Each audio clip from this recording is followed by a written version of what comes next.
Going to start the Zoom recording now, if you all hear that, just so you're aware.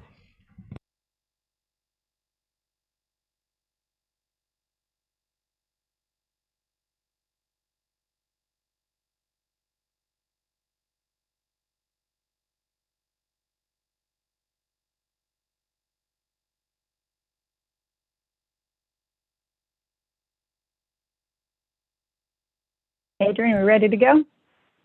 Starting the webinar now. Stand by. And don't forget the. Hi everyone, my name is Trish Farnham and welcome to what is promising to be a very exciting pre-summit virtual panel comprised of some incredible national presenters. So really appreciate your being here today at the start of your week to kick off our summit week with hopefully some really great information and some information to inspire and empower all of us to build more equitable communities for human-powered transportation. Just wanted to make sure, Adrian, that we started our scripting, so to make sure that we have that running. And I'm going to pivot to a few introductions. So first of all, like I said, my name is Trish Farnham, and along with our director, Terry Lansdell, who among his many talents is also our tech support, we are very pleased to represent Bike Walk North Carolina, not only for the summit in general, but for this session specifically. And we're very proud to be a part of the organization that is the only statewide organization in North Carolina that is dedicated exclusively to the needs of cyclists, pedestrians, and other vulnerable road users.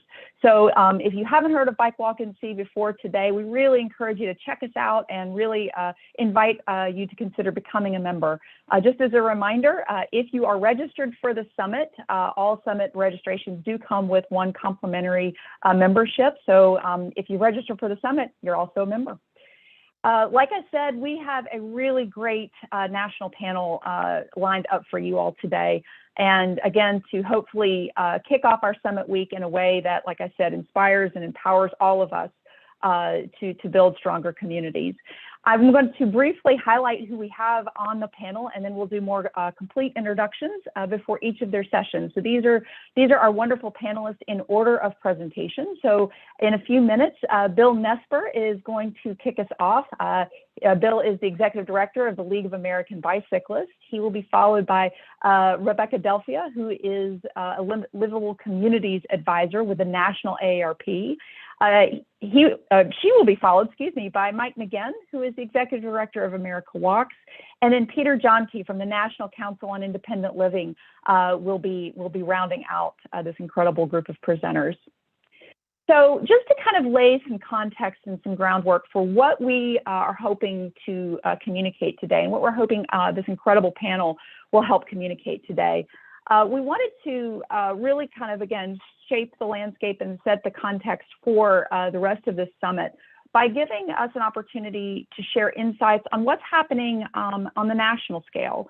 So everybody knows that the NC Bike Walk Transportation Summit focuses on North Carolina policy and North Carolina practice, and we're really proud of that focus. But we know that all state initiatives can be better informed if we also take a broader perspective and look for cues and insights from other partners throughout the country. So we asked our panel to come together today to talk about the questions that are on the slide now. And so we really are so pleased that Bill will be speaking about some of the really exciting developments over the last year on the national policy front and some of the national policy initiatives and legislation that has come to pass that really can help inform our community work and support our community work. We're then going to pivot to talk about some living examples, to hear some stories from other communities who have advanced goals of human-powered transportation. And so I'm really excited to hear Rebecca's reflections from all of the incredible AARP livable community work that's happening in communities across the country. And then finally, Mike and Peter are going to round out our conversation today by really focusing on giving some insights on effective and successful coalition building. As you all well know, as community organizers and community people who care about their local communities, we don't do these activities in a vacuum. We certainly don't do them in isolation. And we want to make sure that we have the benefit of these incredible experts to talk about how they have built coalitions that effectively advance the goals related to human-powered transportation and supporting vulnerable road users. So really excited to hear what Mike and Peter have to reflect on that particular topic. Last thing I'm going to have on my slide, that's a cue to Bill to tee up his slides, but we just wanted to give a couple of bits of housekeeping. So first of all, we appreciate your putting any questions that you have, and we hope you have some. You again have access to some really incredible people today, and we want to make sure that we utilize that opportunity. So please put any questions you have through the chat. And we're going to field questions at the end of all presentations. So we won't lose the question, and Terry will do, no doubt, a great job of fielding them at the end of all of the presentations. And just as a kind of a technical suggestion, speaker view may be the most helpful for some people, but we certainly defer to whatever makes sense for you in the Zoom world. All right, I think we are about to pivot, so I'm going to stop sharing my screen. And I am going to kick off the official introduction of Bill's introduction before he gets into his slides. To let folks know that, like I mentioned, Bill is the Executive Director of the National League of American Bicyclists, a national leader in bicycle programming, planning, and policy. Bill has supported local and state advocacy, led workshops for local communities across the country, and contributed to bicycling policy and planning guidance on all levels. As Executive Director, Bill has a passion for supporting incredible league staff, building stronger partnerships, and making the league more effective at building a bicycle-friendly America for everyone. I also have to say, if anyone has attended the National Bike Summit, it is supported and sponsored by Bill's amazing organization, and it is an incredible experience. So I strongly encourage you to also attend if you can. With that, Bill, thank you so much for kicking us off, and I turn the mic over to you.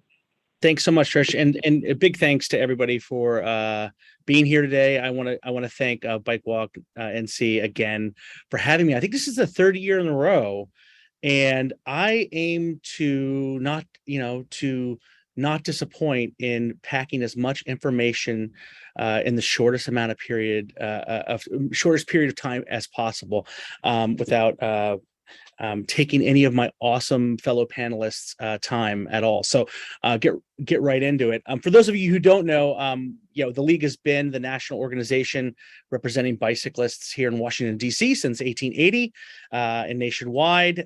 We are working really hard with our partners in North Carolina and around the country to make sure that your voices are amplified in Washington, D.C. so that the investments for biking and walking are increased to make North Carolina a bike and walk friendly state. And for us, our mission is to create a bicycle friendly America for everyone, to strengthen communities and improve lives through bicycling. So I really, really appreciate you being here. I think if nothing else, see if I can get this to advance. There we go.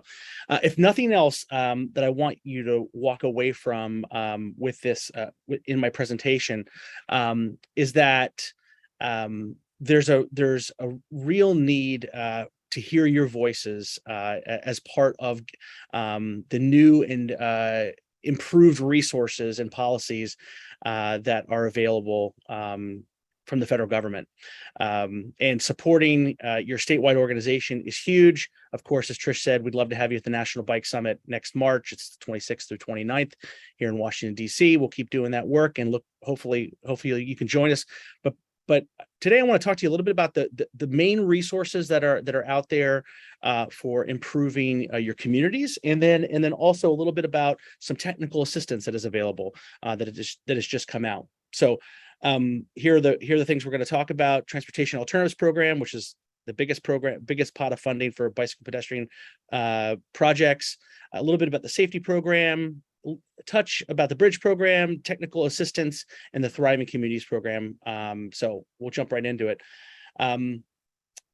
Yeah. If you walk away with anything from this, know that there is a lot more funding in this new transportation bill, and that the USDOT has really taken up a stance of being as helpful as possible to help you access this funding directly in your communities. So I just want to talk a little bit about this. So this is the website for the bicycle, the bipartisan infrastructure law, which passed late last year, early this year, and I guess it's a little bit more than a year ago. No, almost a year ago.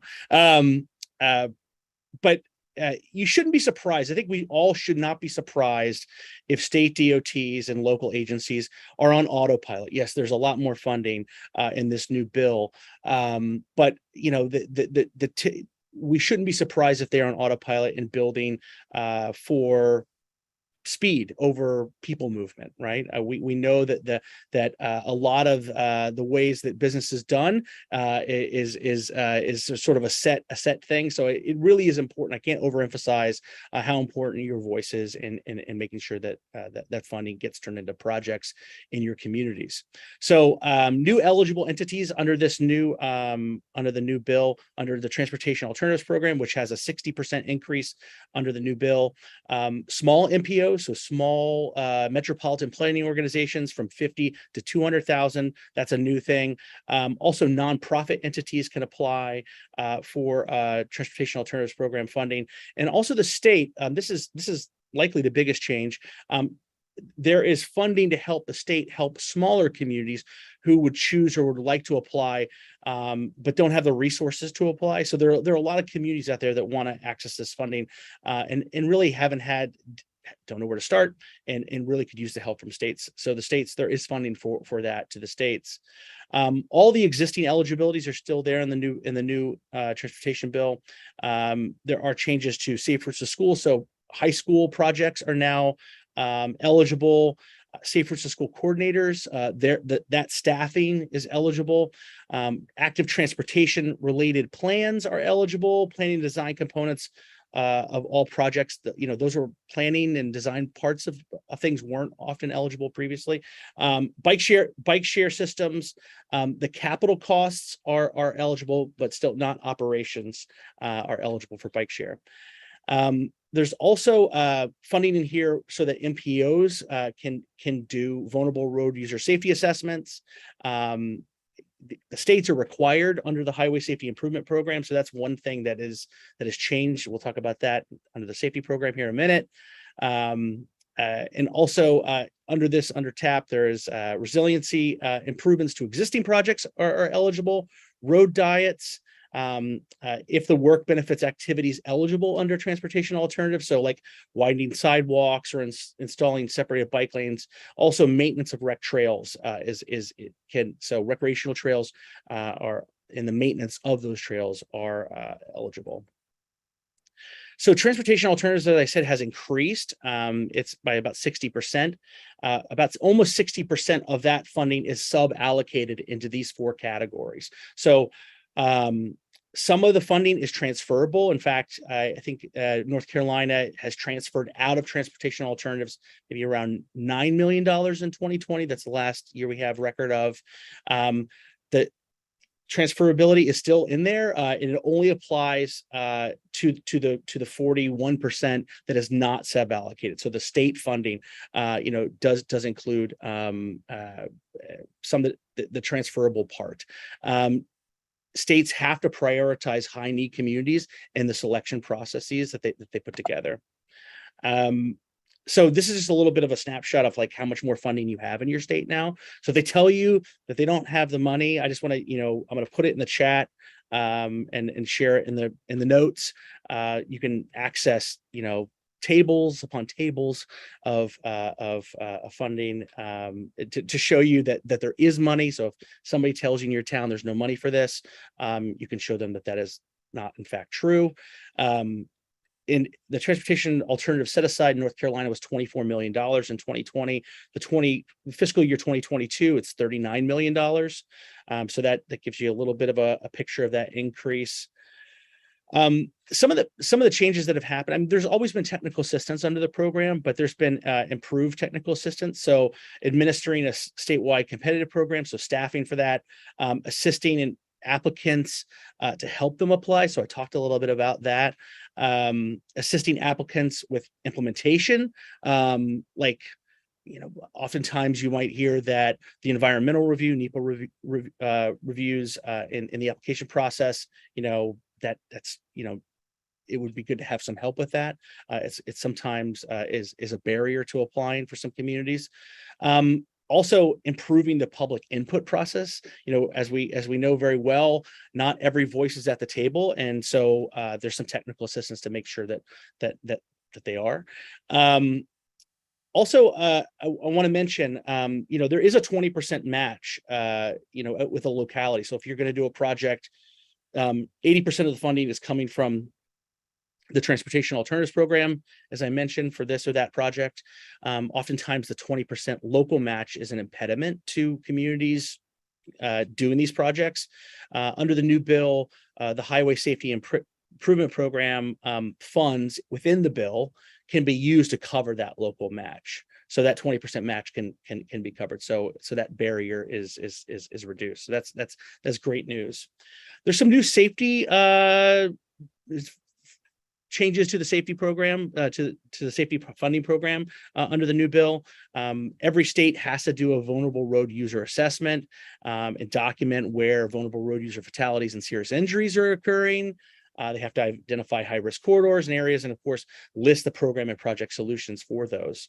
In North Carolina, so there's a special rule. We advocated very hard for this, and thanks to all of you who spoke up. There's a change in the new bill, which requires a certain amount of safety funding to be directed to vulnerable road users. So in North Carolina, 17% of traffic fatalities are vulnerable road users. That means that North Carolina now is required to obligate 17% of their highway safety dollars to vulnerable road user safety starting in fiscal year 2023. So that annually has been in North Carolina about $6 million a year between 2018 and 2020. So 17%, that's how much was spent previously. Now that 17% is going to take that number up to $11 million a year. So again, almost double. More money for the things that we need to make our communities more accessible and better for biking and walking.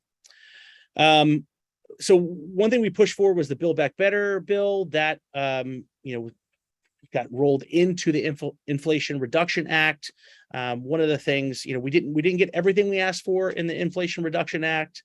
We're still working on the commuter tax benefit and all those things, e-bike benefits and whatnot with our friends at People for Bikes.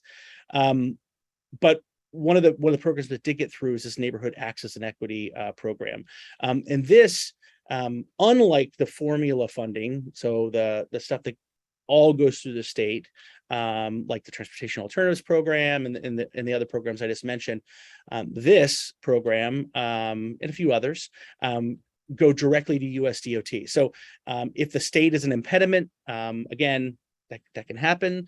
And if you as a local advocate or a local organization are pushing for this or that project, this can help you get around the state and help, as you see from the slide, this is improving affordable transportation access. It's removing and remediating big projects that like this highway here in Baltimore, which divided communities. So there's a lot more funding here to help reconnect communities. $1.8 billion available for everyone, $1.1 billion for underserved communities, and then $42 million for technical assistance, particularly for underserved communities. So that is a really interesting program that you should know about. I know these slides are going to be available, but these are things that you could be asking for and building support for at your community level to take to the state. Lastly, I want to mention the Thriving Communities program. So there's two components to this. There's a USDOT component and also a Department of Housing and Urban Development component to it. I'm going to focus on the DOT. This is $21 million to ensure that communities have the tools that they need to access this historic funding that is being provided in that bill, the bipartisan infrastructure law. this is really built to help target the communities that have never received USDOT grants before, and ensure that those grant funds are spread to disadvantaged communities. There's two types of applicants. There's capacity builder teams. So those are organizations like ours and America Walks and others who are providing technical assistance, and this is a public-private sector partnerships out there. We like other organizations hope to be part of this. We'll see, but there are going to be great capacity builder teams out there that are going to be going after this funding to help communities, which government and partners get a deep dive into technical assistance for 2 years. The good thing is that 60% of the funding that is going to these capacity building teams has to be spent in the communities that are getting this technical assistance, and that includes embedding staff and offering sub-grants to community organizations, and also setting up like data collection, other technical kind of systems that a lot of communities don't have that they need in order to make the case for applications and getting projects built. There's two different kinds of assistance. There's the hard technical assistance around scoping and planning and doing engineering, identifying needs, helping with the application process. And then there's the soft side, which is like supporting of the comprehensive planning, making sure that projects are going across sectors, housing, land use, et cetera, focusing on climate mitigation, and then also making sure that the public engagement part of this, of these processes are including underrepresented voices like people with disabilities, people with limited English proficiency, and so on. It is a really, really cool thing that USDOT and HUD are doing, and keep your eye out for it. There is a letter of intent due on December 6th. So this is something that your community should be applying for. So stay tuned on that. If nothing else, I do want to mention that we do have some priorities coming down the pipe to get more of the funding we were going after. So please sign up for the League's e-news at bikeleague.org, just so you're aware of the action alerts and things that we need your help on in communities, to help your communities move forward, so that we in Washington can help get this funding appropriated. So there's two things that were authorized in that last bill: the Active Transportation Infrastructure Investment Program and the Healthy Streets Program. Both of those have not been funded. They have not appropriated the funding yet for them. So be on the lookout for that as we push for that. So I'm looking forward to the conversation, hearing what the rest of the panelists have to say about all their awesome work and helping you improve your community. So thanks so much for listening, and I'll hand it over to the next presenter. Bill, that was awesome. Thank you. A lot of really incredible information. I know that I've heard some of that before, and I was taking notes furiously, so I'm sure other people were as well. And just to pivot to our next wonderful presenter, Rebecca Delphia is with AARP's Livable Communities Initiative, and I just also need to give them a shout out. They are going to be serving as the architecture for our walk audit that's happening on Thursday. So if you're coming on Thursday to the summit, we will be doing a walk audit using AARP Livable Communities walk audit tools. So a big shout out to the AARP team for those as well. Just to give you a few nuggets about Rebecca's background, she is an advisor with AARP's Livable Communities Initiative and partners with local leaders, policymakers, and citizen activists nationwide to make communities more livable for people of all ages. She leads the development of nationwide trainings, technical assistance programs, and partnerships to support AARP's 53 state offices to achieve their livable communities goals. Rebecca comes to AARP's Livable Communities Initiative after serving as an Associate State Director for Community Outreach with AARP Pennsylvania. And prior to working for AARP, Rebecca held an appointment as the first ever Chief Service Officer in the Pittsburgh Mayor's Office. In that role, she developed and implemented high-impact, volunteer-fueled initiatives that tackled pressing city needs with a focus on revitalization of Pittsburgh's 90 neighborhoods. So, Rebecca, we are honored that you are here with us today, and thank you so much for telling us and sharing the stories of other communities across our country. Thanks, Trish. That was such a nice welcome. And it's wonderful to hear about the walk audit that's happening on Thursday, too. So I'll be sharing a little bit more about that resource later on. But by all means, for folks, if you haven't seen it before, check it out. It's a great tool that you can use it literally anywhere. So as Trish said, I'm Rebecca Delphia. I'm a senior advisor with our Livable Communities Initiative at AARP. And very happy to be here with you today for the North Carolina Bike Walk Summit, and in particular to be sharing this virtual stage with so many wonderful partners and collaborators. Trish just did a really nice introduction, but I do have the pleasure of leading our Livable Communities training and technical assistance programs, supporting hundreds of communities nationwide that are working to make places better for people of all ages. And on a little bit of a personal note, biking is a passion of mine. I do live in Pittsburgh, Pennsylvania. That's where I telecommute to our DC office. And this right here is my preferred way of getting around with my husband and my two kiddos. That's Noah, that's sitting in the front. He's 10, and Ethan's in the back. He's age 6. So I'm a real believer in the power of expanding opportunities for human-powered transportation in our communities. So now to get started, I'm going to just go out on a limb and guess that many of you have heard of AARP before. A lot of people know us for the red cards, our famous discounts, but we are a membership organization. We represent 38 million older adults all around the country. And we are essentially an advocacy organization with a goal of supporting and empowering people to live their very best lives every single day.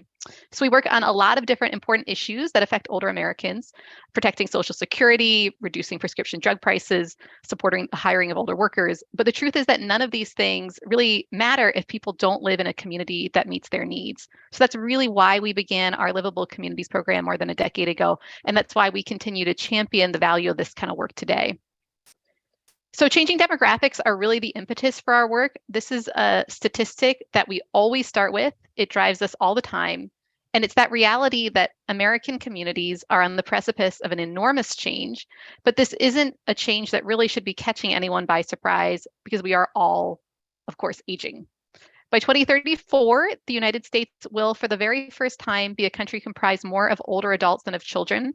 And knowing that that turning point's on the horizon in many ways is an opportunity, we think. It can be a catalyst to revisiting common development practices that have over time created more problems than promise, particularly for older adults. So that's really where our work comes in. We're invested in creating more livable communities because we know that in order to support people to live their best lives, to age independently, to age in place, we have to create communities that respond to the needs of older adults. So a lot of what we do is help communities to ask questions like, are there housing options available that serve older adults and people of all ages? We go on and then ask those same questions around mobility, transportation, public space. It all comes back to the notion that older adults are our driving force, but ultimately the solutions that we're encouraging, they're meant to be intergenerational, they're meant to be inclusive, they're really meant to serve everyone regardless of age and regardless of ability. And that's been a really successful frame for us. It's been an innovative way of approaching the issue because everyone can see themselves in it, whether they're thinking about their own latter chapter and what's coming next in their life, or perhaps an aging parent and realizing that there aren't the sort of options available in the community that they wish were there. I think it's fair to say that in many ways it does not necessarily work well for older adults now and potentially may not work well for them going forward. So you can see here on the housing side of things, there's a real sort of mismatch between the sort of housing that communities are creating, this predominance of larger homes better suited to families with children, when in reality, more than half of all households are 1 to 2 people. On the transportation side, we know there aren't enough options available. Older adults, in fact, outlive their ability to drive between 7 to 10 years. So what are the options in communities that exist for people that cannot or choose not to drive? When it comes to public spaces, older adults are not utilizing parks at the same share of the population that they represent. And then all of these things taken together kind of roll up to this sense of isolation and loneliness that contributes to very real health effects, not unlike smoking 15 cigarettes a day, as well as an increased risk of dementia. So I think the example of 50 plus cyclists is really sort of a perfect case in point in terms of the mismatch that we've been talking about. Part of what we view as our charge at AARP is to give you new information that sheds light on the needs of 50 plus people. And we do that with excellent partners like the League of American Bicyclists we just heard from through their really wonderful benchmarking project. We've also fielded 50 plus cycling surveys with Carol Kachadorian to find out more about older cyclist preferences and experiences. And essentially what we found through these efforts is that many older adults consider cycling to be a staple in their lives. They cannot envision a time when they would not be able to ride a bike. COVID has accelerated the trend of older adults starting to ride a bike or ride more, as has the rise of e-bike popularity, which can be helpful with use increasing with the rider's age, or also if you just live somewhere super hilly like I do. So here you can see some data that was compiled by the League of American Bicyclists and was presented as part of their benchmarking insights on older adults report. This shows that more than ever before, older adults are biking and cycling instead of biking and walking, instead of driving. Like younger generations, people age 50 plus are choosing to ride a bike and walk in order to commute to work, in order to run errands. And it's really fair to say that older adults are really an important and growing portion of the nation's pedestrians and cyclists. But with this sort of increased activity, we've also seen the unsettling news that traffic deaths for older cyclists and pedestrians are a growing share of all motor vehicle related fatalities. We've seen people aged 55 to 64 have the highest per capita rates of being killed while biking and walking. Older adults have been disproportionately harmed as traffic violence has increased for people who bike and walk. Here you can see comparing the years 2010 to 2014 with the years 2015 to 2019, the fatality rates have increased for pedestrians and cyclists age 55 and older. So all of this is sort of in and of itself a problem. It's also exacerbated by the fact that for many older adults, biking and walking are really key to their goals of staying healthy and active. Sharing busy roadways with motor vehicles is a top reason why older adults are hesitant to ride a bike. For older pedestrians, that main concern is really around lack of adequate lighting for walking at night. So then those in turn begin to give us some pointers toward those solutions. So the question then becomes, well, what are we going to do about all this? And of course, we don't approach these issues alone. We approach these issues with people like all of you. We have the really good fortune of working with groups like America Walks, like the League of American Bicyclists, Smart Growth America, many, many others, collaborating to provide resources and publications for community leaders and technical assistance for states and communities.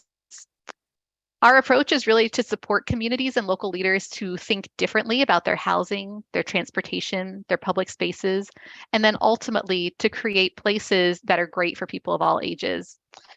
One way we do this is through a voluntary program that walks localities and state governments through a set of questions about how to become more age-friendly.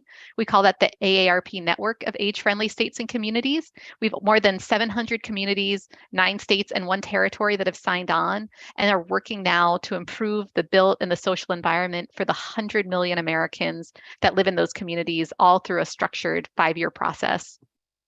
Another resource that we offer is called the AARP Community Challenge.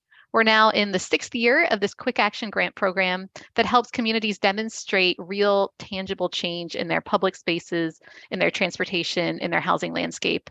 About a quarter of our grants every year are in fact in the transportation space. And to date, we funded over 1,100 of these projects in every state in the US through nearly $13 million in total investment. So if that's of interest, please do stay tuned. We'll be releasing information about our next round of funding come January. And then finally, if I had to narrow it down to our one key to success, our secret sauce, if you'll call it, it would be this. We have an AARP state office on the ground in every single state in 3 territories that are working every day to drive change that improves the lives of people 50 plus. So if you have not yet connected with the AARP state office in your state, I highly recommend you do so. I'd be glad to help with those introductions. And I'll just say the North Carolina office in particular is just top notch. So next up, I'm going to point to a couple of resources specific to bike and pedestrian safety. And Trish was so kind as to tee up the first one of those in my introduction.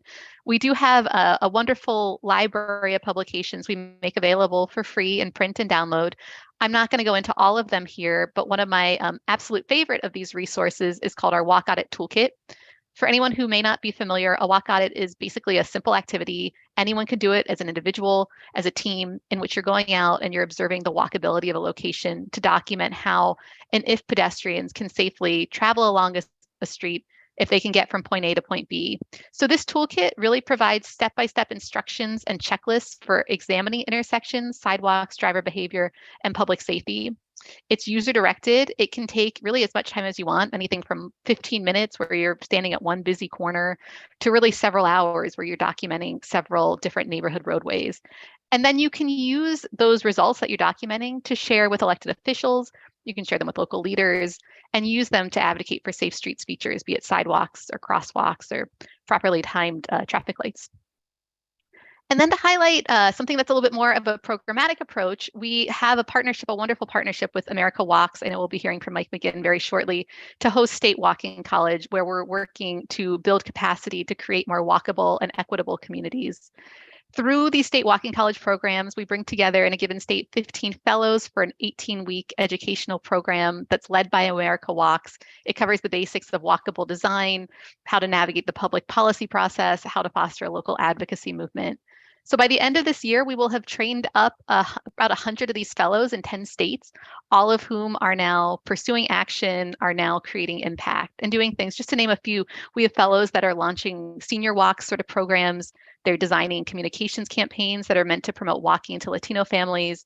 They're installing charging stations for electric mobility devices and installing directional signs on walking routes. And that's just to name a few. I love both of these tools, both of these resources, because they're really wonderful ways to just jumpstart change anywhere. And I think can also really be used effectively in those more challenging political environments. So I'm going to now leave you with a few good examples of where we've seen communities take action to expand human-powered transportation. And I thought to start with, we would start homegrown here in North Carolina with some examples. Both of these were funded by our AARP Community Challenge. You can see here on the left-hand side of the screen, this is Gaston Community Department of Health and Human Services.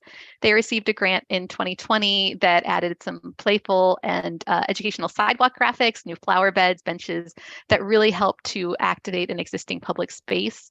And then here on the right-hand side of the screen, you can see Friends of Downtown Hendersonville. They received a 2021 grant that built a fun, safe pedestrian connection between two different downtown commercial districts. And they used Creative Street crosswalk murals that connected a main street to a farmer's market.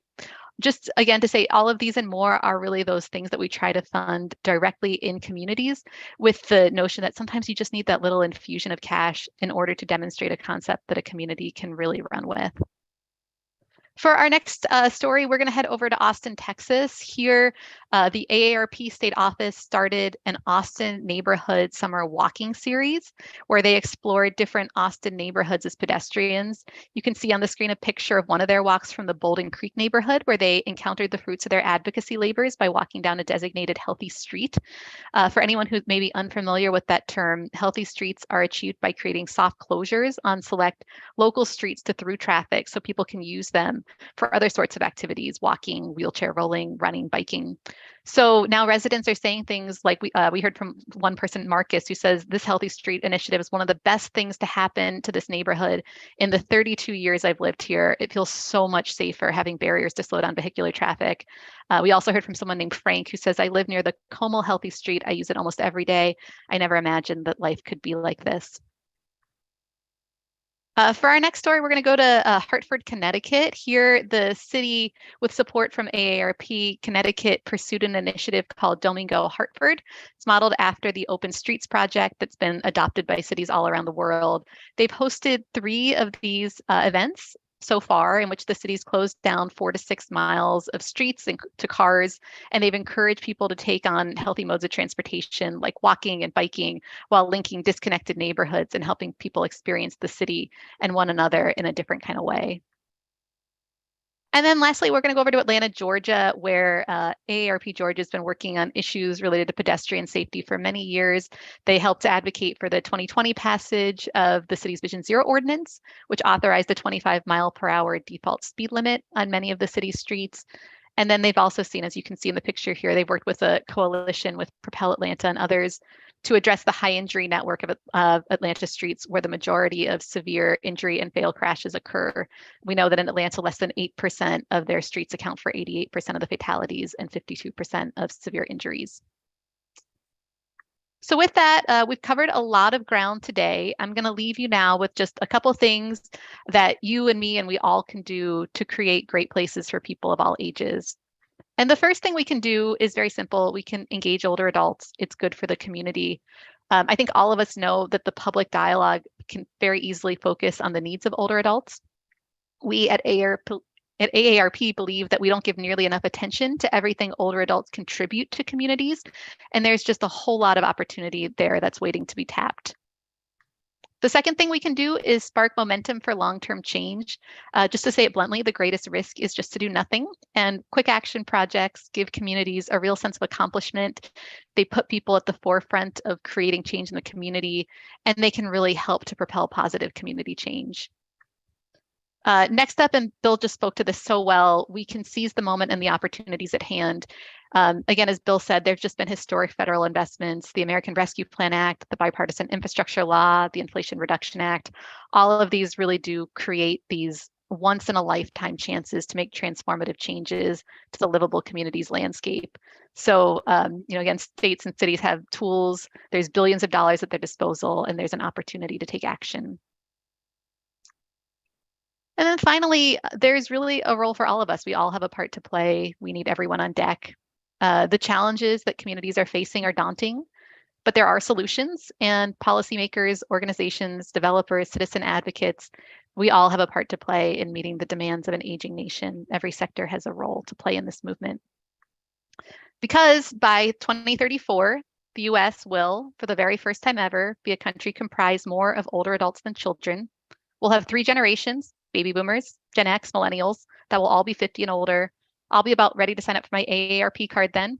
My kiddos will no doubt be riding the bike instead of in those seats right there. We're all aging. We all want our communities to work for us across our full, extraordinary, ever-changing lives. And with that, thank you so much for having me, and I look forward to the Q&A. Rebecca, thank you so much for that. Once again, I'm like jotting notes furiously because of all of the really cool insights that you've shared. And also to kind of bookend the shout out to you all on the walk audit detail, we also owe you a huge shout out because we are also in partnership with many local folks in the Greenville and Winterville area, a recipient of the Community Challenge Grant. And you'll be happy to know that the traffic garden, which was Terry's vision, they're putting on the final touches. It looks amazing, and it will be officially and formally dedicated Saturday at the summit. So Terry, is there anything else you'd like to say about that before we pivot?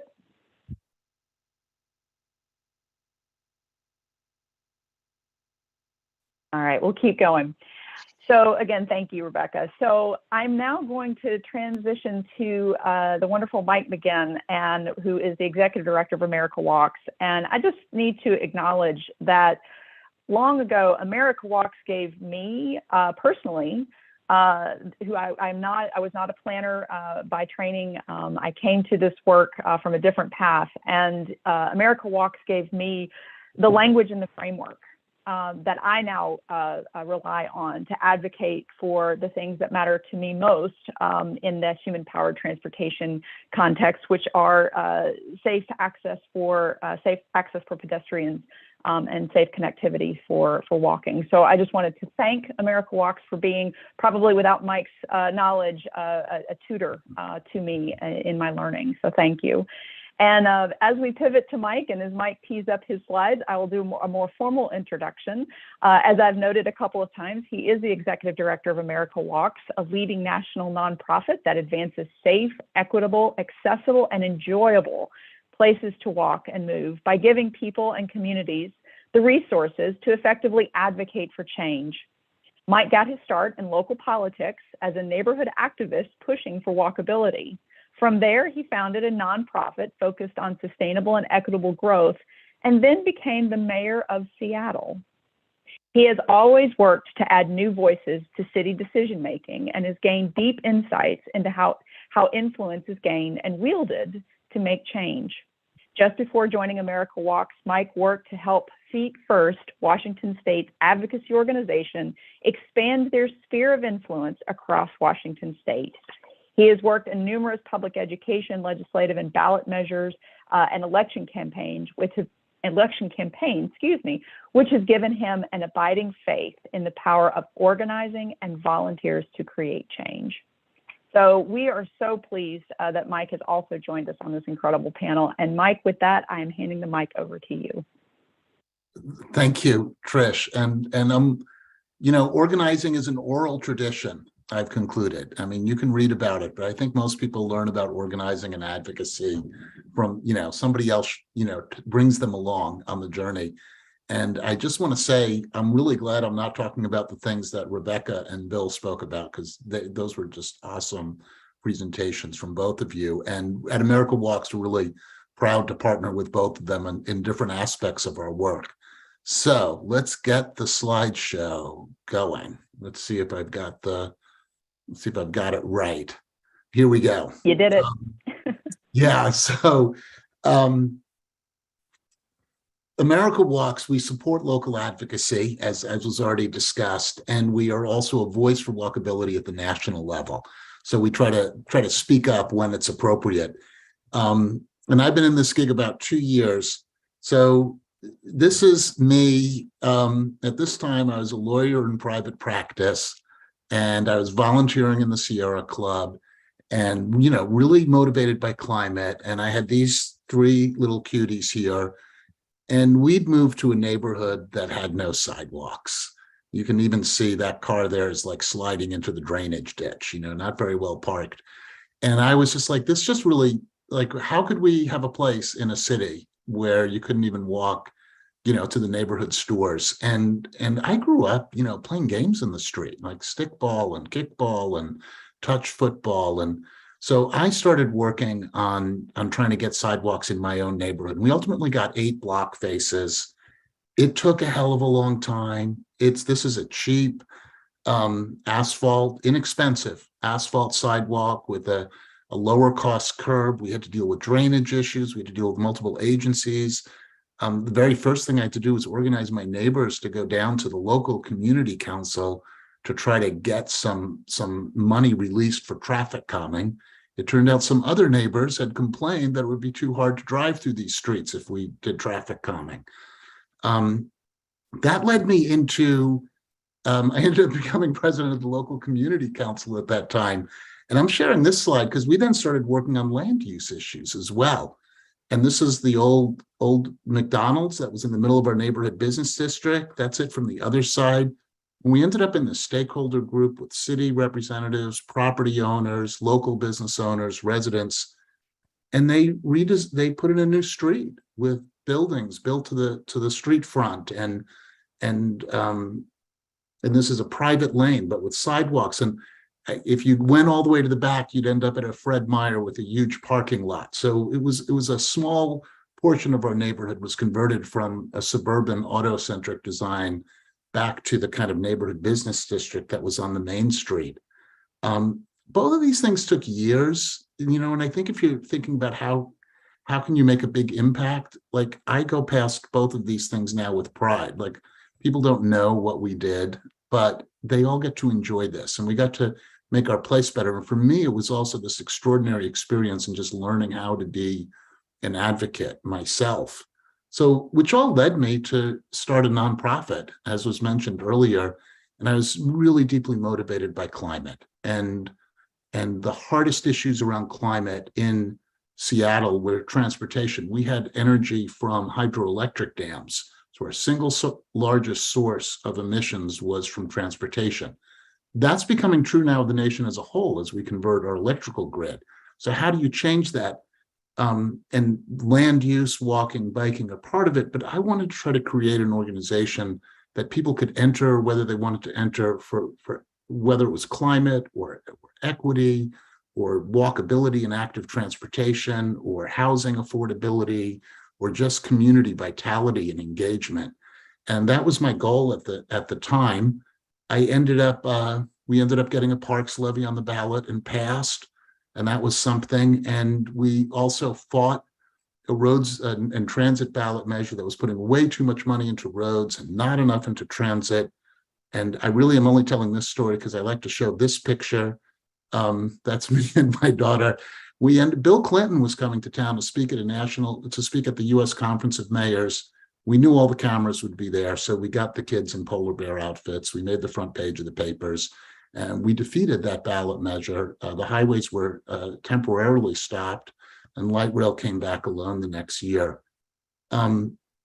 I ended up trying to get rid of this highway on our waterfront. They ended up putting it in a tunnel instead and building a new highway on the waterfront.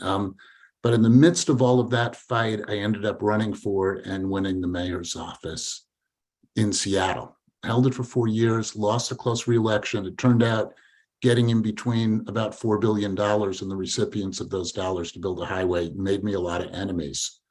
Now I'm just like really fortunate to be at America Walks, and I found myself still working on the same things and really grateful to work on it, and so inspired, to see, particularly in Rebecca's presentation, the work that people do in communities, and so appreciative that I still get to do this work because it's so meaningful. It's not as if the challenges are getting any easier of what we face. And what we're doing is so important, right? Whether it's just allowing people to connect, in their own community to each other. I really appreciated Rebecca's point about seniors are an asset to a community and the importance of community engagement to living a healthy life for all of us. Climate, I've mentioned already. We have a situation where housing prices are through the roof because we've restricted the amount of housing we'll build in walkable places already, and we're pushing poverty out into the suburbs. This work is just critically important in so many different ways to our quality of life. And I'm just really glad that at America Walks, we get to do that work and work with others. So you've heard some of the things we do. We train people how to be advocates. We partner with others in pushing for changes at the federal level that will make it easier for local communities to build walkable, accessible, and equitable and inclusive places. And we work to educate the public about why it all matters. So I've been kind of asked to talk about, what did I learn from all of this advocacy? Because I've won and I've lost. So I'll share a few different lessons here. This one, I got to redo this slide, but here's the slide. Between elected officials, agency officials and the public, in order to create change, you have to get 2 out of 3. And this was told to me after I was mayor. I wish somebody had told me before. It was really, when I looked back at even my time in the mayor's office, this held true. There were times when I wanted to make a change, but there wasn't a public demand coming from the public to make that change. And the agency was in opposition to it. There were times as an advocate when we didn't have a champion to push for what we wanted. And that to a great, and it was really hard to prevail. The other reason I bring this up is you also have to recognize that people are in different spaces in this. So when we talk about advocacy, an agency official can be an advocate within the agency and within government, but how they're going to advocate is different. I could show up at a conference of mayors with my kid in a polar bear outfit, and a city employee couldn't do that to their mayor. Nor could I really do it as an elected official. People just have different expectations. So I say this to think about where you are and what the tactics you want to employ, but also think about what is it going to take to get, and by the way, none of these 3 things are monolithic, but what will it take to get a level of support in 2 out of 3 and hopefully 3 out of 3 to push a change through. The other thing I want to say is we think about, and we often talk about all the logical reasons why we should make change. But one of the real lessons I've learned is that politics runs on emotion, not logic. This is from the work of Marshall Gans, who works on organizing. And what he talks about is that there are kind of 2 ways of knowing. And one way of knowing is that analysis of the facts and the data. But another way of knowing is through emotion and storytelling and motivation. And that's in part why I was telling my story to you. And we'll talk about this a little bit more as well. And I think there's something about the transportation world that really wants us to explain why, if you can change the radius of the curve, it'll be safer. right, or provide all the data. But data and logic are not sufficient to create change. You have to connect with people in an emotional way. And that's also true for getting people, to engage with you. A lot of what I've heard, how it's been explained to me, is that organizing is about getting people to move from head, I know what to change, to heart, I know why it's important, I feel it's important, to hands, to actually taking action. And emotion is what gets us to that point. So you have to be able to connect emotionally with other people with a story of why it's important. And you also have to overcome the obstacles to creating change. And it's not easy to be an advocate. It's not easy to go to a public meeting and take a position when your neighbors might be mad. Wasn't even as a lawyer and a longtime Sierra Club volunteer and highly motivated about, having a place where my own kids could walk, I was still nervous when I went to that community council meeting after leafleting the neighborhood to get some people down there to overcome the objections of some other community council members to traffic calming. Conflict is really hard. And I think a lot of the work of organizing is working with others and giving each other the courage to take action. And this chart is like, if you look at the reasons why people don't act, what overcomes that? Inertia, urgency overcomes inertia.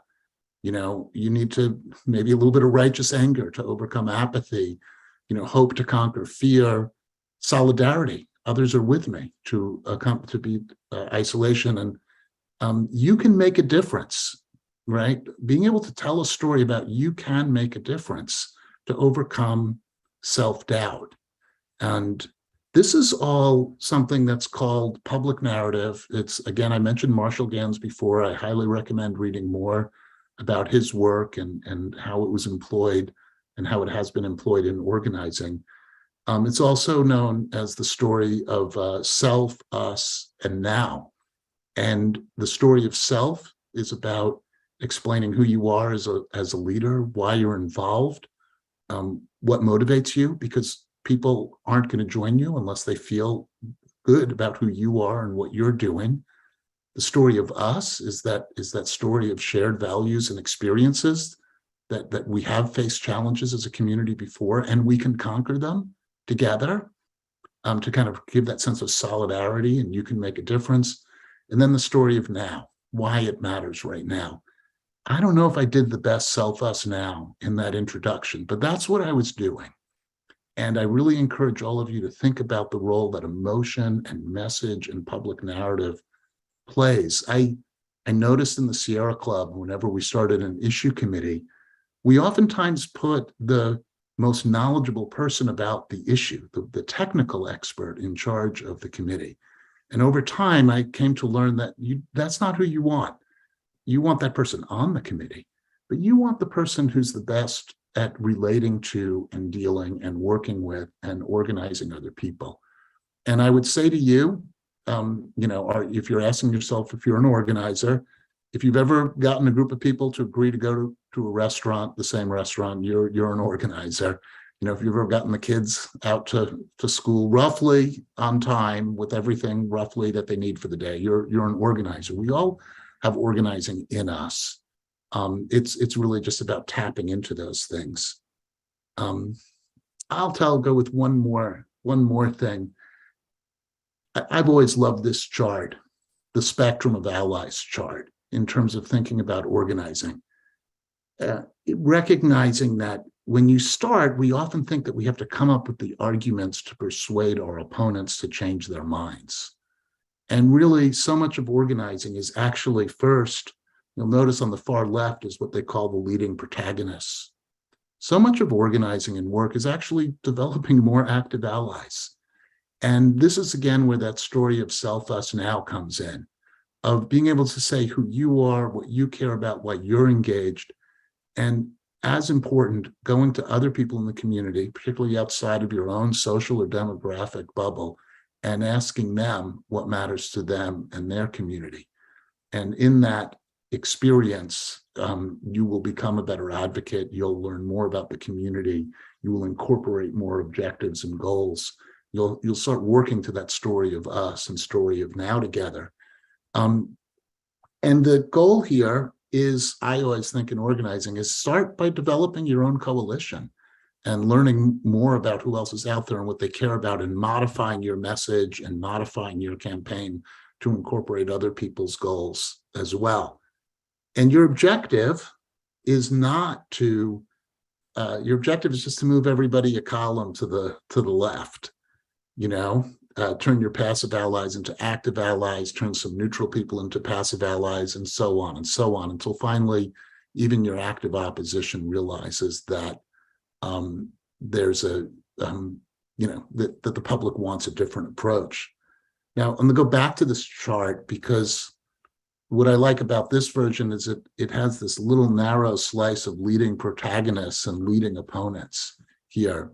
Sometimes you don't really have a leading opponent, somebody who, like you, is sitting in a room trying to figure out how to win. The park levy I showed you as an example, there were opponents of the park levy, but there wasn't a well-funded opposition. Trying to change our community, you know, replace the McDonald's with something that was more walkable in form. We didn't have a leading opponent. We didn't have somebody plotting on how to beat it. And the way you organize around that is different, right? You can just patiently work until you get where you need to go. But when you have a campaign where you do have a leading opponent and somebody working hard the other side, that's going to be harder. It's going to lead to different tactics, and you have to be comfortable with the idea that you're going to be in a hard struggle. So I'll stop there. I know we have another presenter and a lot more to go, and I'm looking forward to the Q&A. I also just want to say, like, how grateful I am to be in this position where I get to keep working on these wonderful topics with the people I work with. And it was just affirmed by me, again, listening to the other people on the panel. So thank you, Trish, and thank you for inviting me to this. Oh, this has been fantastic. And I just, yeah, I'm personally really inspired. And I know Terry was making comments in the chat as well. That was just a beautiful distillation of what can seem an overwhelming task to build coalitions, and really distilling it into much more manageable parts. So thank you for that, and thank you for sharing your story on how you did that in your own life. I am really, really pleased to introduce our next and final presenter before we pivot to questions.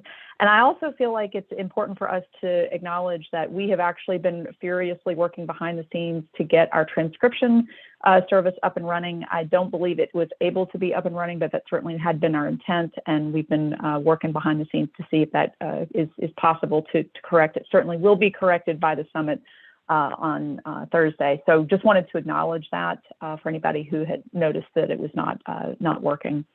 I am really, really honored that Peter Johnke agreed to be on this panel. I have been a big fan of the National Council on Independent Living for years. Many folks on this call probably already have heard of them, but in case you haven't, the National Council on Independent Living, it was a driving force in the advocacy to advance disability policy change that we all benefit from, most notably the ADA. So we just wanted to, first of all, recognize Nichols' large contribution to this conversation for all of us in promoting and advancing accessible human-powered transportation. And Peter is representing this amazing organization, and he serves as the National Transportation Chair. He is also, in his day job, the Deputy Director of the Vermont Center for Independent Living. And as I mentioned earlier, he is Chair of the Transportation Advocacy Committee for Nickel. He has been a part of the independent living movement for over 30 years. Peter has low vision and is hard of hearing, and refers to himself as a carless traveler. So he is a big advocate of biking, walking, and using an e-bike. He's involved with many national, state, and local organizations advocating for accessible transportation for people with disabilities. And Peter, thank you so much for being on this incredible panel today. And please let me know if there's any assistance we can provide in pulling up the slides. Otherwise, I'm handing it over to you.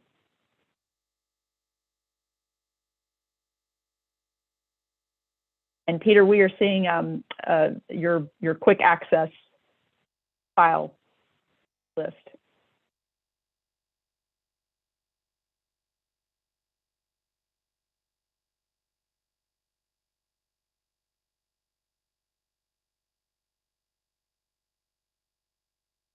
And Peter, I don't know if you're speaking, but we can't hear you yet. Hopefully you can hear me. Yes, I'm having some technical difficulties. Yes. I've lost my Zoom controls. Somehow they just disappeared. So I'm. And I have your presentation pulled up. If you'd like me to Sure, that would probably be run it. I'm more than happy to. Be easiest to do. Appreciate it, Trish. Absolutely, absolutely. 1 second, just bear with me for a second.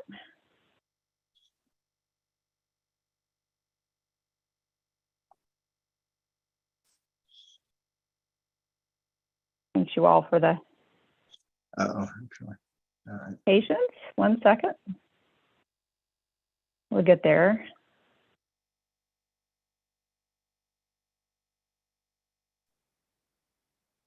Great. Okay. Thank you, Trish. Absolutely. Absolutely. Hold on 1 second. Sorry, you all. This is not. There you go. Great. All right. Thanks. There's always technical difficulties. We did it. Yay. The floor is yours. Thanks for that. So as Trish said, I'm the Deputy Director for the Vermont Center for Independent Living. And I also chair the Transportation Subcommittee for the National Council for Independent Living. And the Transportation Subcommittee is part of a whole bunch of advocacy committees that make up the National Council for Independent Living Center: housing, civil rights, and a whole lot of stuff around funding for independent living centers and so on. So I'm the chair of the transportation one. And so, yeah, if you could go to the next slide, please, Trish. Great. So the mission of the National Council is to advance independent living and the rights of people with disabilities. Our vision is Nickel envisions a world in which people with disabilities are valued equally and participate fully. And the National Council on Independent Living is the longest running national cross-disability grassroots organization run by and for people with disabilities, founded in 1982. National Council for Independent Living represents thousands of organizations, individuals, including individuals with disabilities, centers for independent living, state independent living councils, and some international ones as well. And we advocate for human and civil rights for people with disabilities throughout the United States. Next slide, please.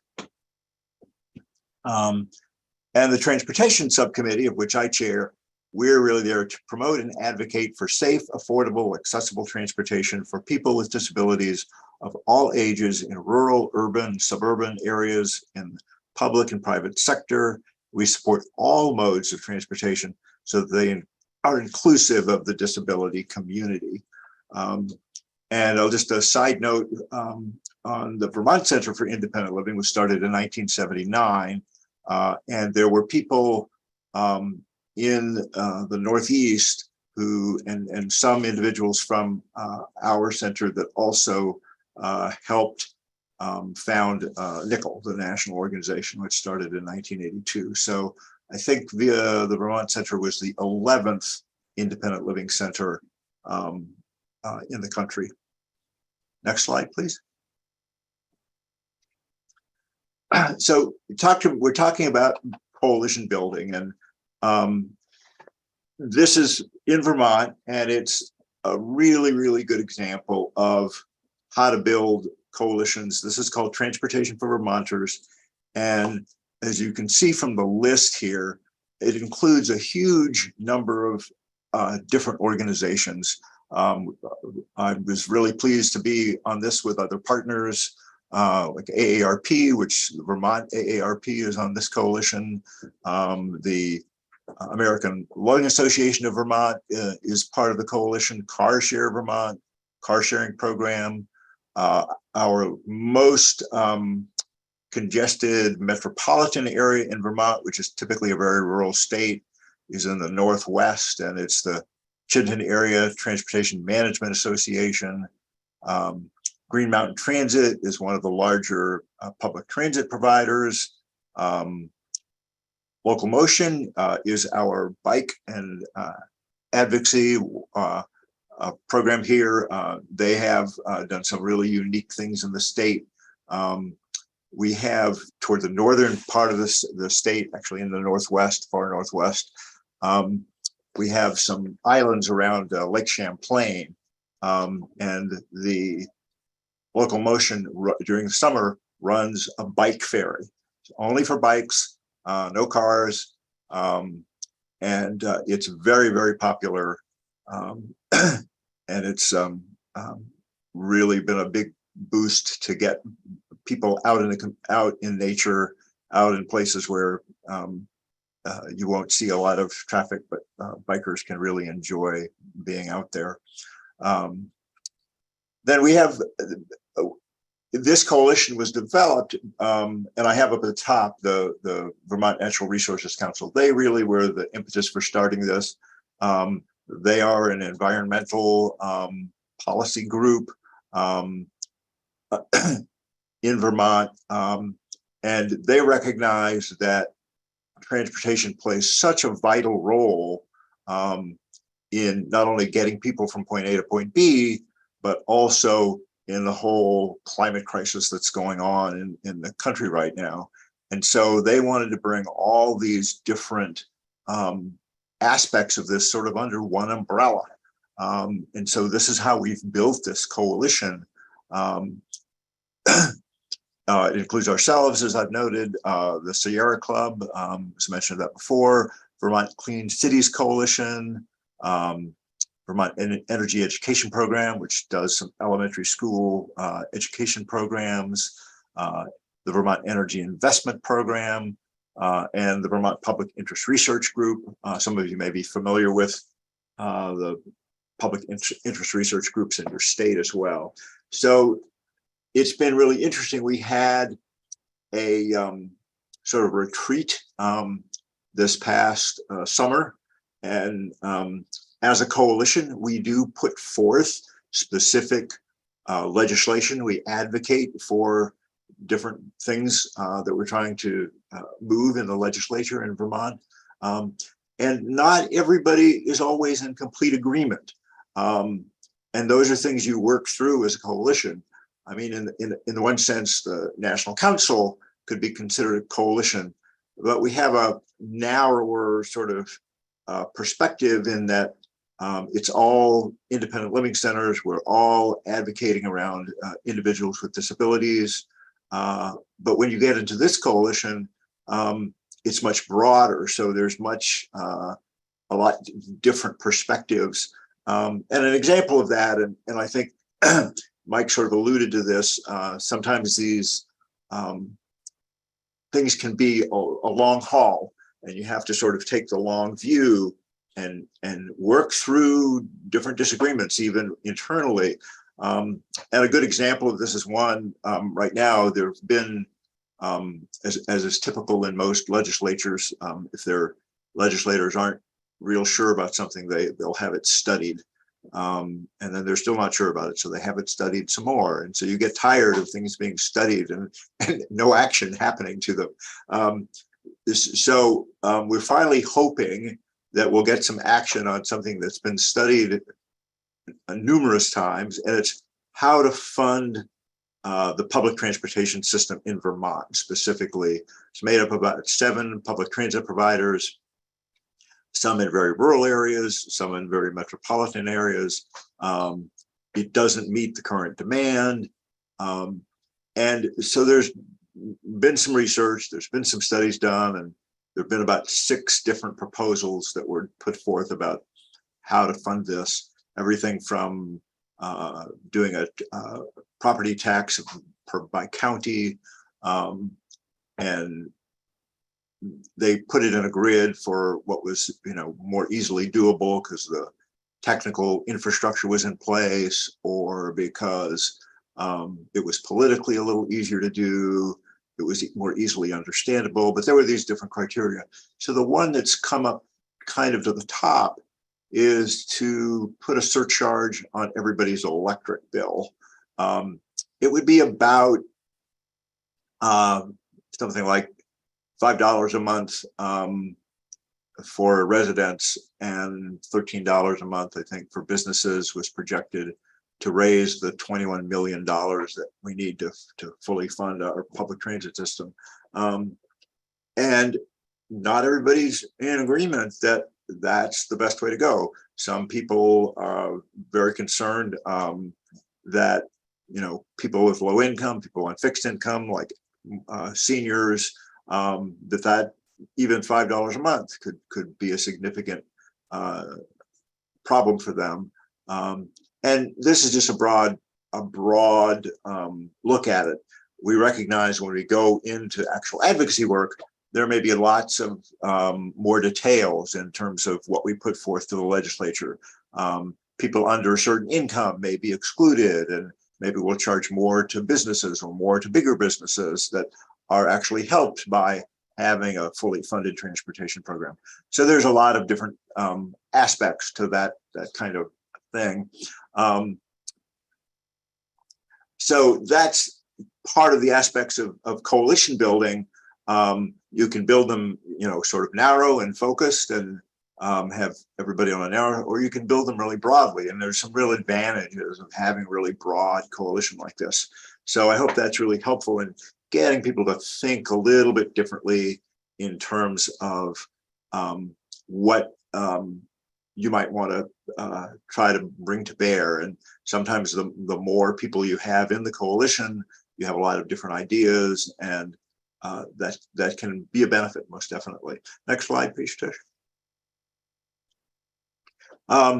So here's in North Carolina, I did this for North Carolina, but in any state across the US, every state has a state independent living council. It's federally mandated. And they're made up of all the independent living centers within the state. And so I've listed a few here. These are the independent living centers within North Carolina. And so this is one place to go out and build your coalition so that you can specifically have people with disabilities included in whatever coalition you're trying to build for walking and biking or any other kind of program. You really want to have those people with disabilities who have lived experience with disabilities living and working and in that, so they can give you really direct input. There's lots of things that not out of any fault of your own, you just wouldn't recognize, or it wouldn't come to mind because it's just not in your frame of reference. One of the things I do here in Vermont is I head up our community access program, which does ADA assessments and provides ADA technical assistance and those kinds of things. And here's a real simple thing we see all the time. We walk into a restroom, bathroom that meets all the ADA requirements. It's got all the grab bars. It's got the paper towel holder at the right height. It's got a big open space, except they put the trash can right in the way of somebody who's in a wheelchair. Well, if you're not using a wheelchair, it just wouldn't occur to you.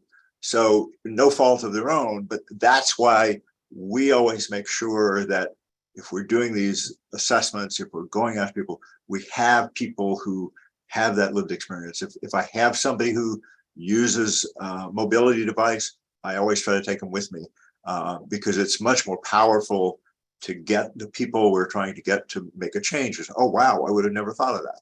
So we get those kinds of things all the time, and it's really important. So I really encourage people to reach out to your various independent living centers across the country and get their input, encourage people to participate.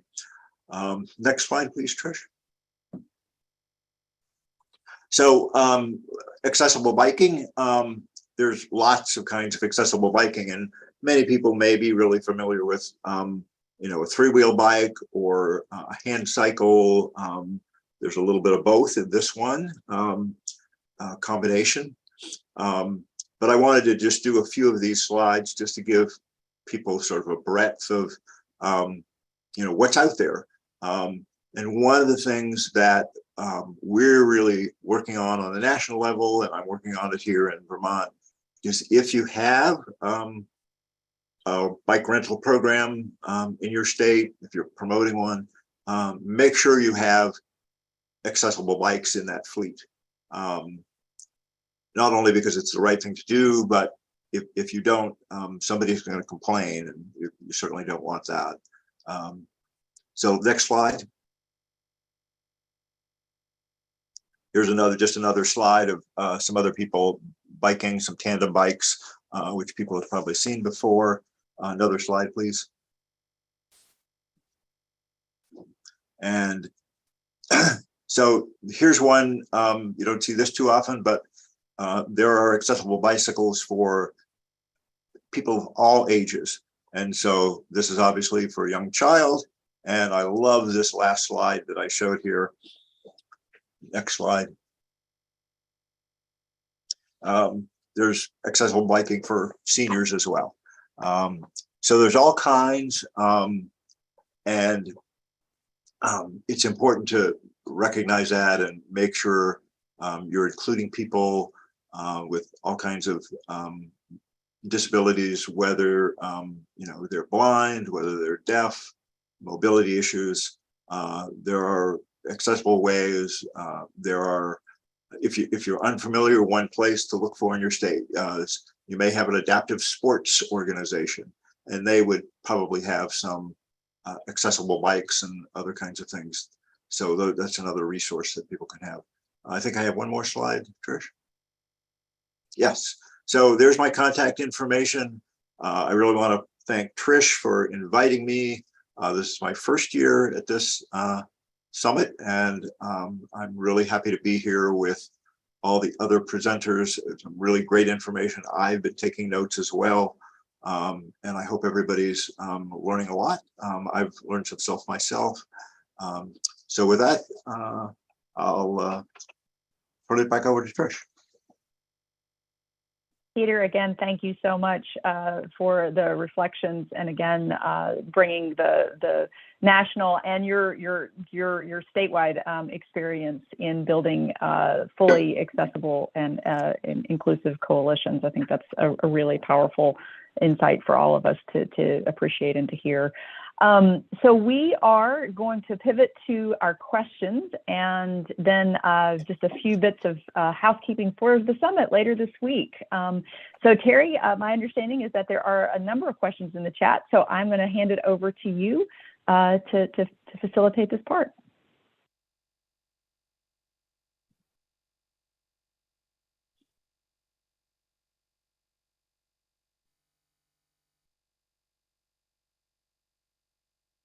Terry, if you're talking, we can't hear you.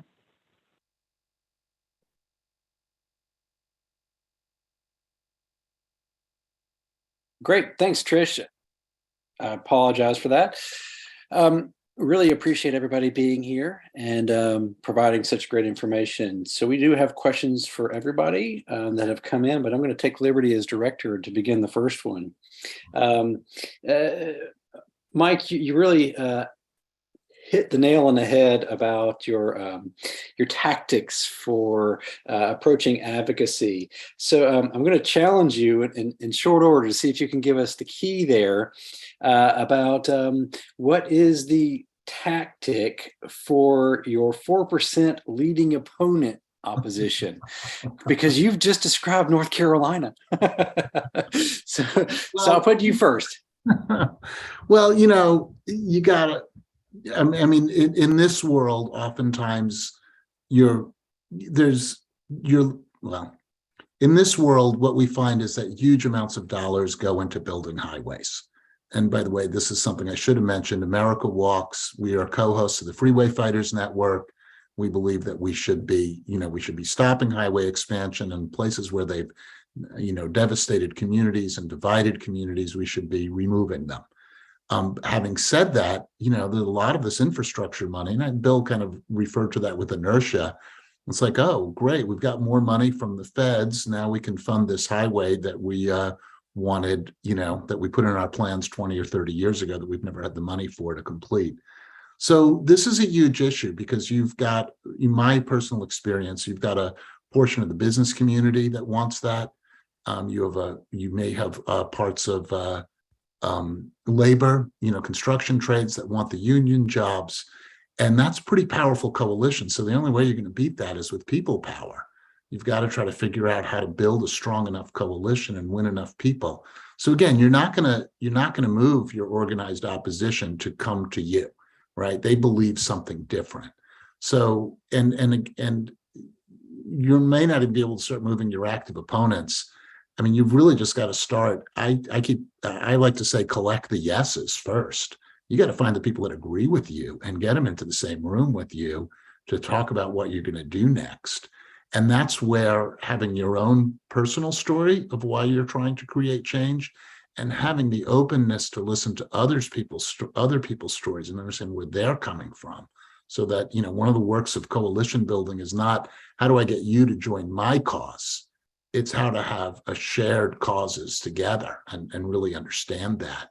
So that, and I know I'm probably saying something obvious, but if you aren't starting to create a little bit of buzz that you got a group of people that are into it, you're not going to get those people in the middle to come over, right? But when they start to see that a group of people really care about this and that they're serious about it, and that more people are joining them, some people will join just because they want to be part of that. They want to be part of that different vision of what a community can be. And they might have never thought it was possible before. So, start with talking to one person, then with another, and keep working on your message. And if you're not adding people, then you got to do something different. I'm not going to say you're going to win. Like, you can follow the cookbook perfectly. You still might not win, but at least you can get a good fight out of it. Appreciate the insight. Thanks. Next question, and maybe this is for Peter and Rebecca. It comes from Stephen Hardy-Bras. So I'm going to try to read it out to you, but it really deals with the ADA self-assessment report, where that survey indicates that 62% of existing sidewalk ramps and state roads are non-compliant, and about 10,000 ramps have been completed and neglected to be installed. So how can we use funding and compliance with the 32-year-old federal civil rights law to make changes?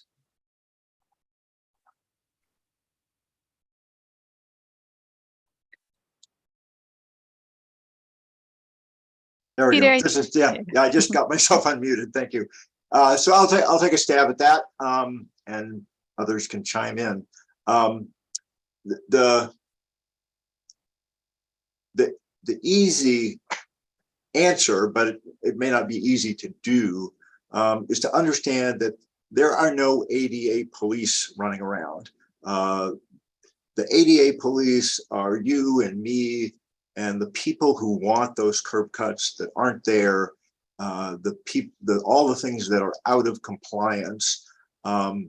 So what needs to happen and why that happens there is, educate yourself about the ADA, know the specifics about it. If in your town, if the town has more than 15 employees, it doesn't matter if they're part-time or full-time, but just more than 15 employees, or actually, I think it's 15 or more. The town has to have a transition plan, an ADA transition plan. An ADA transition plan simply lays out what's not in compliance in the town and a timeline for when that's going to happen. And also, your town, if you reach that level of employees, you need to have an ADA coordinator. The reality is a lot of ADA coordinators are not very knowledgeable about the ADA.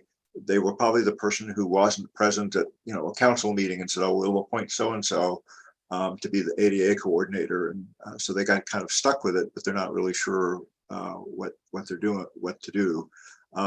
So those are the things to look at. And then that's where your advocacy is. You have specific things that are already called for. We just helped one of their towns in southern Vermont, a small town called Bennington, Vermont. And this is fairly typical around the country. Their ADA transition plan was put together in 1994. It hasn't been updated since. And so with a group of advocates who were going to city council meetings saying, hey, we need to do something here. We need to fix this. And this one was a little easier because many of the council members were very much in favor. They understood the need.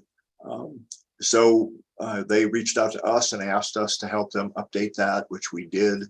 And they just put out the new plan. It's now a public document. And so this is the process to help make those changes. You go to those meetings, and to file complaints. If people aren't doing anything, file a complaint. And it's either with the Justice Department or typically for a town, it would be through the Justice Department. If it's an employment issue, it's through the Equal Opportunity Employment Commission. And it's not a hard process to do. So. Peter, this is Trish. I want to thank you for that. Just Terry, as a note, we are now at time. Is for those of folks who would like to stay on, we will close by 5:35 just to give folks an opportunity to get their questions fielded by the panel. But just wanted to note that we have about a 5 minute before the session needs to close. So Terry, do you want to go to the next question? Sure, thanks. And Rebecca, you can follow up in the chat if you'd like for that as well. The last one really is for Bill, and it's a great timely piece to let him close out the show for us. But and the question comes from a participant that says that since the North Carolina General Assembly has legally banned funding for standalone bike ped projects, that's a state dollar match, how can smaller rural poor communities afford safer roads, sidewalks, crosswalks when they're considered betterments with this new federal funding? Yeah, great question. So one of the good things about this bill is that there is funding in the bill, federal funding to cover some of the match. So I mentioned that that's one way around it. Obviously, continuing to work with BWNC to do away with these things. We need your voice again to end these kinds of policies. But there is a way around it by using federal funding for the whole thing. Thanks, Bill. Thanks, panelists. That's a short answer. I mean, it's not that easy. Clearly, none of this is that easy. Yeah. But that's there's funding for that. Terry, are there any other questions in the chat? That's it for today. Thanks very much. Absolutely. So you all, very quickly, I'm going to share one final slide as we turn our sights to the rest of the week. But before I go through these details, I just want to once again acknowledge, recognize, and extend my personal gratitude for this amazing panel. I know that it has been terribly inspiring for me personally, and no doubt other folks who are either attending today live or will be watching it in the recorded streaming session. So just really, really thank you all. Thank you all. This has been an incredibly wonderful kickoff for what will promises to be a really good week. And speaking of that week, I wanted to just make sure folks had the details they needed about this week's summit. It's in Greenville. It starts this week. We have workshops scheduled for Thursday, and then the presentation party really gets started on Friday morning. We do have virtual and in-person options available. So if any of our panelists would like to join virtually, we've got a really great party scheduled, and we would love folks to attend. If you have any questions or you need to register, I've put the QR code here. You can put your camera up there, your phone up there to grab it, or you can also go to our website If you have any questions about any of this, my email address is here. Again, my name is Trish Farnham, and happy to answer any questions you have to help you get there. So with that, I think we are finished. So I just want to again thank everybody so much for the time, the goodwill, and the great insight. And for everybody who attended, thank you for your participation. We know you've got lots of other competing commitments, and we appreciate your taking time for this really important discussion. With that, I will say have a great evening. Bye, everybody. Thank you, everybody.